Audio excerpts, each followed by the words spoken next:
Bapak, Ibu, Saudara, warga wilayah 4 yang terkasih di dalam Tuhan Yesus. Salam sejahtera, apa kabar hari ini? Semoga Bapak dan Ibu, semua warga sehat dalam perlindungan Tuhan. Selamat bertemu kembali di dalam PA wilayah 4. Tema perayaan iman kita pada saat ini adalah hidup dalam visi kerajaan Allah. Mari kita siapkan hati dan pikiran kita di dalam saat teduh.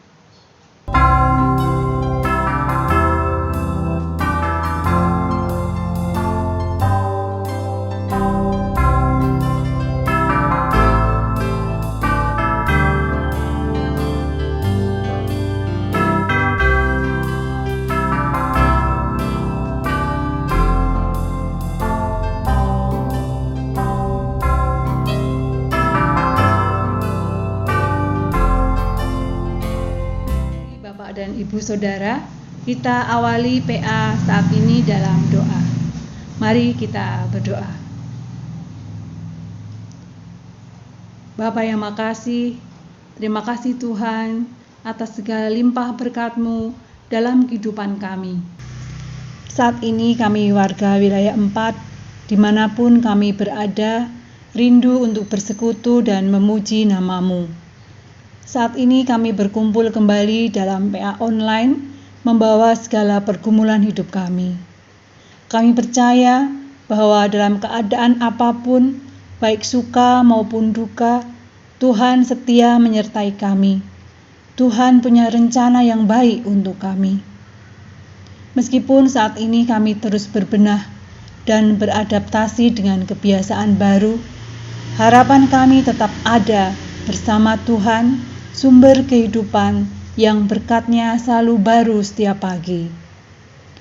Saat ini kami ingin mendengar firman Tuhan.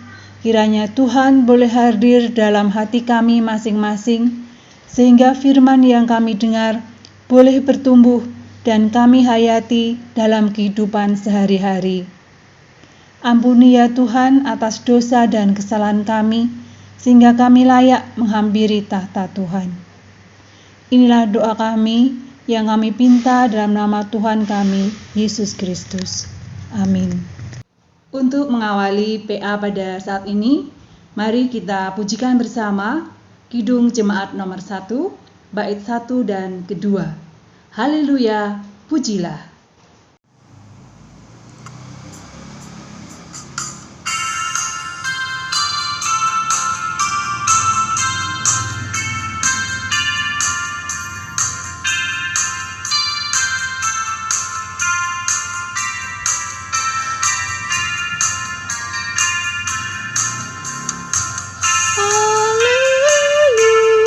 Haleluya, pujilah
Bapak Ibu yang terkasih dalam Tuhan Yesus, saat ini tema kita hidup dalam visi kerajaan Allah. Adapun tujuan dari pembahasan ini adalah yang pertama, umat menyadari bahaya dari pikiran pragmatis dan budaya instan. Yang kedua, umat dimampukan untuk hidup dalam visi kerajaan Allah.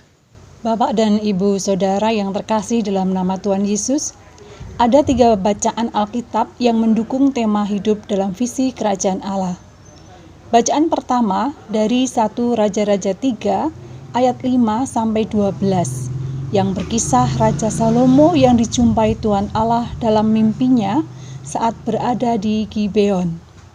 Tuhan memberi peluang kepada Salomo untuk meminta apa saja. Sebuah tawaran yang menggiurkan, bukan? Manusia kadang menghadapi godaan untuk segera mendapat kesuksesan, juga Salomo. Akan tetapi Salomo memohon kepada Tuhan agar diberi hikmat. Berikanlah kepada hamba-Mu ini hati yang faham menimbang perkara untuk menghakimi umat-Mu dengan dapat membedakan antara yang baik dan yang jahat. Permohonan Salomo ini sangat istimewa karena biasanya orang muda suka berpikir pragmatis dan instan, mencari kesenangan bagi dirinya sendiri seperti kekuasaan, kekayaan, atau umur panjang. Mengapa Salomo memutuskan meminta hikmat? Salomo mencatat bahwa di masa lalu Allah telah melimpahkan kasih setia kepada Daud ayahnya dan sekarang mendudukkannya sebagai raja. Yang kedua, Salomo menyadari dirinya masih muda dan belum berpengalaman.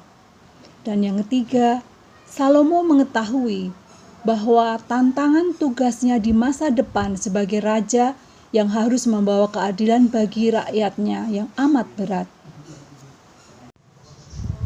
Bapak, Ibu, dan Saudara, bacaan kedua diambil dari Roma 8 ayat 26-36, dilanjutkan dengan ayat 31-39. Bapak dan Ibu Saudara bisa membaca detailnya sendiri di rumah masing-masing. Bacaan ini berisi penghiburan yang meneguhkan dari Rasul Paulus untuk jemaat di Roma dengan menyatakan bahwa Allah tidak berdiam diri melihat perjuangan umatnya. Allah turut bekerja dalam segala sesuatu untuk mendatangkan kebaikan bagi mereka yang mengasihi Dia. Hal ini memberi keberanian besar bagi orang percaya untuk melanjutkan hidup dalam iman yang teguh. Tetapi juga bukan berarti bahwa orang percaya tinggal ongkang-ongkang kaki karena semua sudah dikerjakan Allah.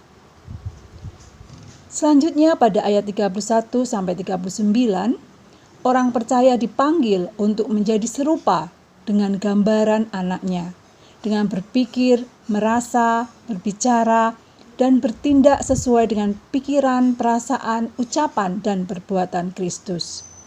Bacaan ketiga diambil dari Matius 13 ayat 31-33. Bacaan ini merupakan perumpamaan yang membahas apa itu kerajaan surga.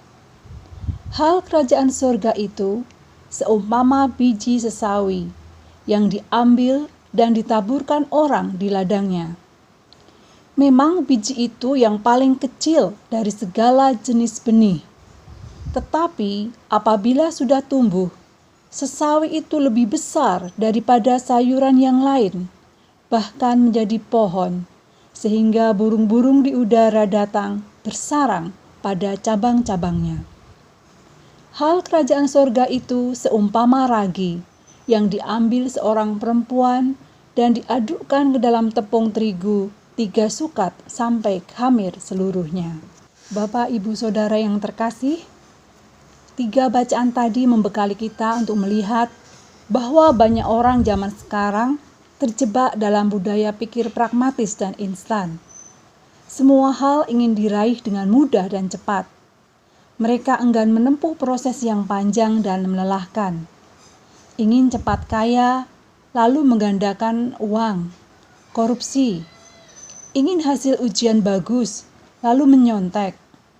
ingin cepat sampai, lalu melanggar rambu lalu lintas, dan sebagainya.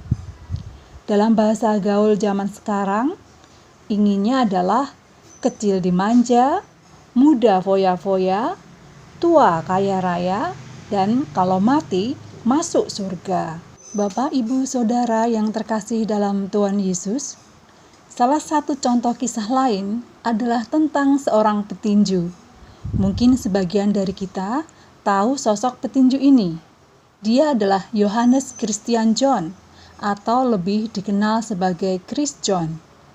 Chris John mencatatkan rekor sebagai juara dunia kelas bulu pertama yang berasal dari Indonesia. Pria kelahiran Banjarnegara 14 September 1979 ini pernah dikomentari, "Wah, enak ya, kerja sebentar, bayarannya mahal." Orang ini tidak tahu bagaimana Chris John sudah berlatih fisik dan tinju sejak ia masih kecil di bawah gemblengan ayahnya. Bahkan dia lari memutari alun-alun Banjarnegara saat teman-teman sebayanya menghabiskan waktu untuk bermain. Bapak, Ibu, dan Saudara warga wilayah 4 yang terkasih dalam Tuhan Yesus, dari apa yang kita baca dan dengar dalam PA ini, dapat kita simpulkan beberapa hal. Yang pertama, tidak mengambil keputusan dalam hidup berdasarkan hal-hal yang sifatnya pragmatis dan instan. Tidak mengejar kesenangan pribadi yang hanya sesaat, tetapi melihat kepentingan masa depan yang lebih besar. Memang tidak mudah hidup dalam visi kerajaan Allah, tetapi setiap orang percaya harus hidup berdasarkan visi kerajaan Allah, yaitu hidup dalam kebenaran seturut dengan kehendak Allah. Jangan takut, karena Allah juga bekerja bersama kita untuk kebaikan. Yang ketiga, jangan kendor dan ciut hati, merasa kita kecil.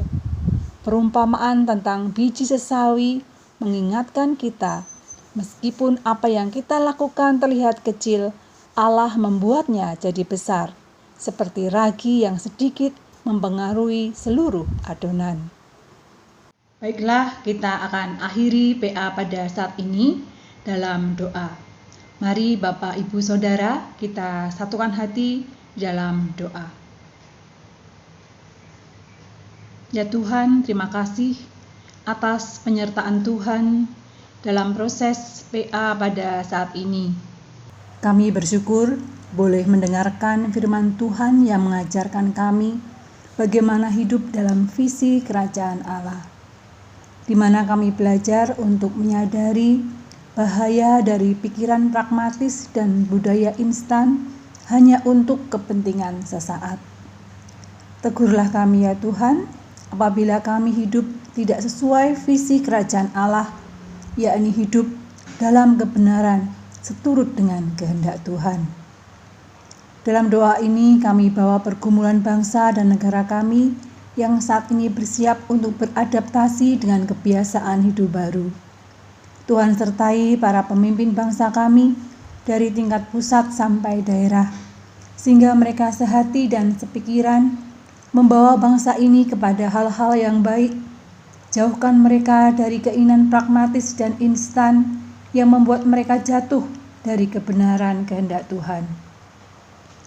Kami serahkan warga wilayah 4 yang saat ini sedang sakit, Ibu Tapea, Bapak Payung Pabuang, Ibu Samudro, Bapak Suprihatin, Bapak Rahmat, Ibu Mindari, Ibu Wagimin, dan Bapak Sudarjo.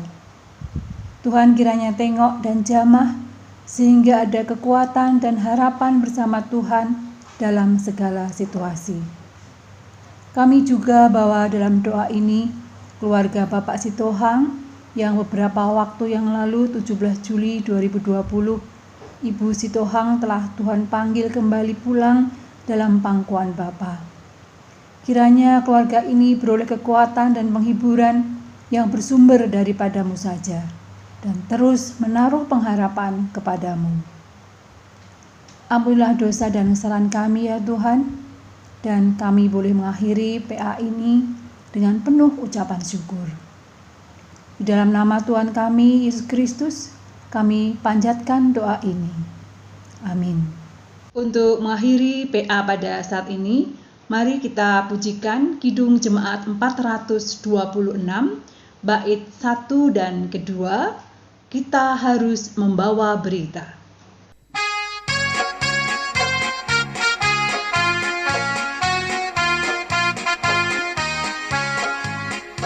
Kita harus membawa berita pada dunia dalam gelap tentang kebenaran dan kasih dan damai yang menetap, dan damai yang menetap. Tanah jadi remang pagi dan remang jadi siang terang. Kuasa Kristus kenyatalah, ramani dan cemerlang.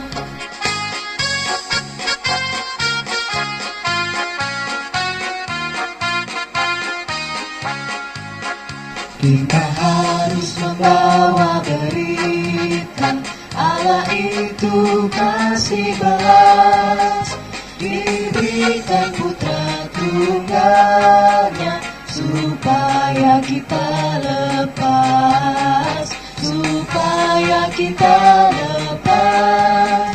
Karena gelap jadi remang pagi dan remang jadi siang terang.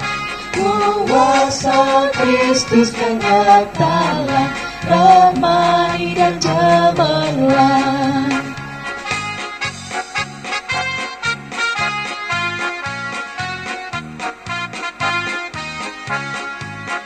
Kita harus membawa berita pada dunia dalam gelap tentang kebenaran dan kasih dan damai yang menetap, dan damai yang menetap.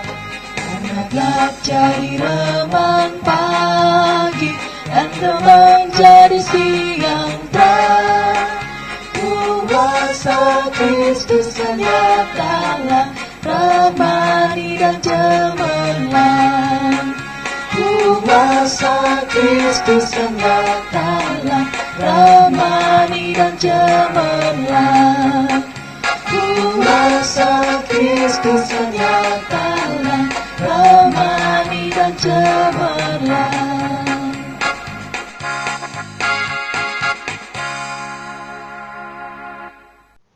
Demikian PA pada saat ini telah berakhir. Semoga firman yang kita dengarkan bersama boleh menjadi berkat dalam kehidupan kita sehari-hari. Semakin bijaksana seperti Raja Salomo. Tuhan memberkati.